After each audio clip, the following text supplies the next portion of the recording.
Today we got two female fatales, two extremely skilled fighters going head to head. Elektra versus Katana. Who wins? Well, let's find out. Elektra is the lethal Scarlet Assassin. She's Daredevil's most fearsome enemy, as well as his former lover, and is most renowned as being the greatest assassin in the world. Elektra is in peak physical condition, and especially excels in terms of agility, flexibility, stamina, balance, and coordination. However, it's important not to underestimate her strength, speed, or durability. She's strong enough to easily throw out grown men. At one time, she even punched straight through a man and straight through the wall behind him. That's pretty impressive.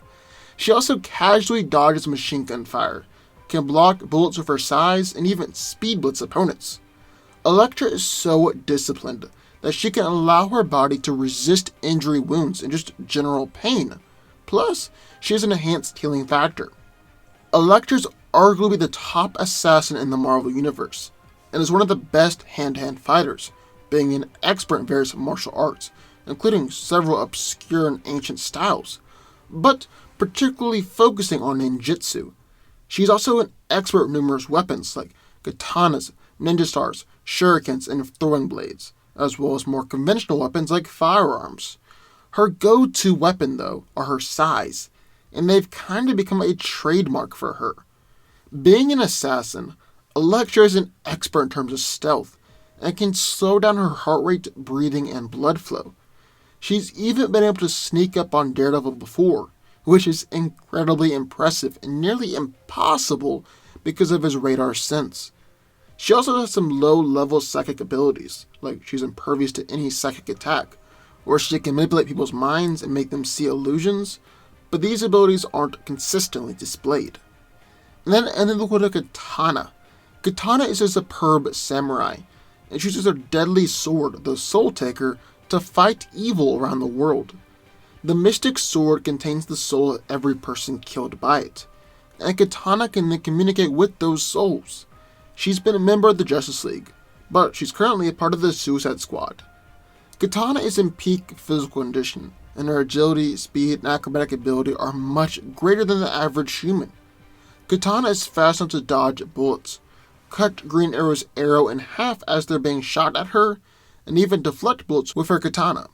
Tatsu is an incredibly skilled fighter, and is a master martial artist. She's been trained in martial arts and sword fighting since she was a child, and she even trained with Batman for a time.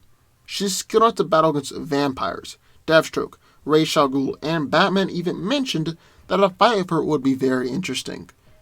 Katana's greatest asset is her ancient mystical sword known as Soul Taker.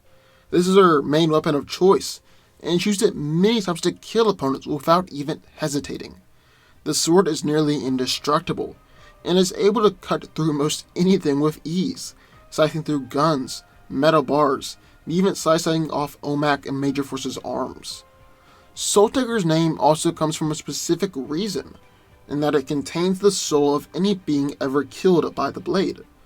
Over the centuries of its use, it's retained quite a large amount of souls, and the wielder can call them forth to communicate at any moment. Katana also keeps other weapons on her person at all times, just in case she needs them.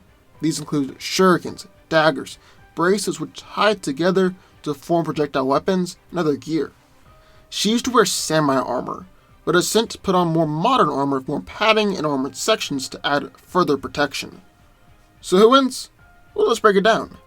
Now, physically speaking, Elektra's got a massive edge in terms of strength. At best, Katana is just peak human or Olympic levels, but Elektra has done some stuff that borders on superhuman. She's shattered a woman's skull with one strike, punched through a ninja's stomach, she's ripped out a man's heart on multiple occasions, punched straight through a man and the wall behind him, and she's ripped out Red Hulk's eyes before. However, Katana has been able to use her sword to cut through guns, metal bars, robots, and even Major Force's supposedly unbreakable skin. But see, that might not actually be as much Katana as the Soul Taker sword itself. The sword is as sharp as a fine monomolecular edge, and it's designed to cut through most things, including metal objects. I gotta give the edge in durability to Elektra as well. Just like with strength, Katana is similar to an Olympic athlete. We've just seen more impressive things durability-wise from Elektra. She'd fought against a Skrull before and kept on to fighting after the Skrull hit her twice with Cyclops' Optic Blast and punched her with the strength of Colossus. She's even just fine after being kicked off of buildings or being punched into concrete benches hard enough to destroy them. Speed and agility is really where these two are the closest and most comparable. Katana is able to easily cut arrows, even arrows shot by a Green Arrow, and has consistently proven that she can evade bullets and even deflect them with her sword.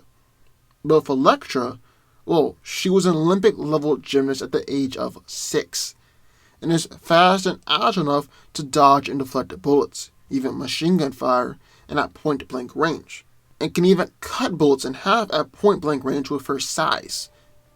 Basically, Elektra is definitely physically superior to Katana, and it really just doesn't help Katana that she hasn't had as many feats or gone up against as many opponents in comics throughout the years as Elektra. But physicality alone isn't going to be the determining factor in this fight. No, these two ladies' skills and fighting ability is a much more important factor. Katana is a skilled martial artist, having been trained in and mastered multiple Japanese forms of fighting from a young age. She's really one of the best samurais in the world, and is highly skilled with her sword. So much so that she's actually been able to fight against both Ra's al Ghul and Deathstroke, who are both skilled swordsmen as well, and Batman said that fighting her would be very interesting. However, just because she's fought against these people doesn't mean that she could beat them, or that she's on their level. Her fight with Ra's was promptly ended by an explosion. She was barely able to scratch Slade in their fight, and then she swiftly lost to Lady Shiva in their fight, and Shiva even stabbed Katana with her own sword. On the other hand, while Katana is focused on several martial art forms, like judo and karate, Elektra is trained in a wide array of fighting styles, although she does specialize in ninjutsu. Elektra's also got some impressive victories under her belt, as she's beaten Taskmaster, Silver Samurai, Lady Bullseye, and even stalemated Black Widow and Iron Fist before, or at least Iron Fist until he uses chi powers. And also, I really want to address her history of Bullseye, because I've heard so many people say that just because she lost to him, that disqualifies her as a skilled fighter. I just don't think that's true. For starters, it's not like Bullseye isn't a skilled fighter. He's one of the world's greatest assassins, and he's also beaten Daredevil, and fought against both Daken and Moon Knight before. And while Bullseye has beaten Elektra, Elektra's taken him down as well on multiple occasions. She beat a Bullseye who had been prepping for months to beat her. She beat an amped Bullseye even after having her skull broken, and an injured and drugged Elektra took down a Bullseye masquerading as Hawkeye. Elektra is an incredibly skilled fighter. It's actually the perfect combatant to take down Katana. Because strip away all the heroics or comic book elements of these characters, and you'll see a ninja and a samurai going head to head. And that's never a good sign for the samurai, as ninjas were trained and actually formed all to beat samurais. Ninjutsu is a perfect counter to samurais' attacks. It was actually formed by peasants to beat samurais, and the sai is even worse for them. You see, sais were actually developed purely to counter and disarm swordsmen and samurais. And I know, sometimes it's kind of dangerous to bring real life into fictional fights, because the Marvel and DC universes are so different from our actual world. But weapons and fighting styles still function the same, and we saw this when Lady Shiva actually used her sais to counter and disarm Katana. Basically, Elektra has all the perfect counters, weapons, and skill in her arsenal to take down someone like Katana. That, plus her greater physicality, is going to ensure her the victory. And really, all this is even mentioning her lesser seen abilities, like the Silent Scream or her low-level psychic powers. Elektra is winning this one. But what do y'all think? I would love to hear your thoughts. So sign up in the comments down below. Also, be sure to subscribe button. More videos just one every single week a day, and I will see you next time.